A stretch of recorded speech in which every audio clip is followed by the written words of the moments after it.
AP అసెంబ్లీలో పట్టుమని 11 సీట్లు కూడా లేకుండానే వైఎస్ఆర్సీపీ అధినేత జగన్ తనకు ప్రతిపక్ష హోదా కావాలని మంకు పట్టుపడుతున్నారు.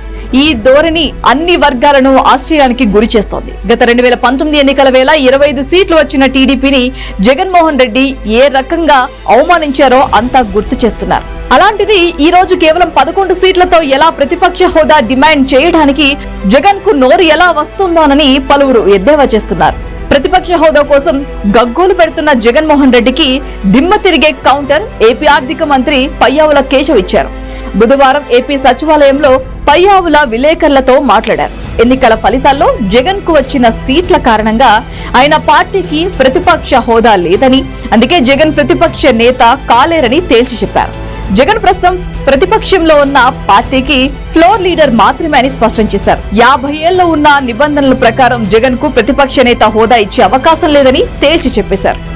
అటు కేంద్ర ప్రభుత్వంలోనూ కాంగ్రెస్ పార్టీకి ప్రతిపక్ష హోదా రావడానికి 10 ఏళ్లు పట్టిందని, 2014 నుండి 2024 వరకు కాంగ్రెస్ పార్టీకి కేవలం ఫ్లోర్ లీడర్ మాత్రమే లోక్సభలో ఉండేవారని గుర్తు చేశారు. జగన్ కు మిత్రుడైన కేసీఆర్ కూడా 2019లో తెలంగాణ అసెంబ్లీలో కాంగ్రెస్ కు ప్రతిపక్ష హోదా ఇవ్వలేదని, కాంగ్రెస్ ఎమ్మెల్యేలను బీఆర్ఎస్ లు చేర్పించుకొని మరీ కాంగ్రెస్ ను దెబ్బతీశారని గుర్తు చేశారు. ప్రతిపక్ష హోదా కోసం స్పీకర్ కు లేఖ రాసిన జగన్, లేఖ రాసింది మీరైతే వైఖరి మార్చుకోవాలని అన్నారు. దాన్ని రాసింది సలహాదారులైతే ఆ సలహాదారుని మార్చుకోవాలని ఎద్దేవా చేశారు. ప్రజలు స్పష్టమైన తీర్పు ఇస్తే దాన్ని జీర్ణించుకోలేని స్థితిలో జగన్ ఉన్నారనే విషయం స్పీకర్ కు రాసిన లేఖను బట్టి తెలుస్తుందని అన్నారు.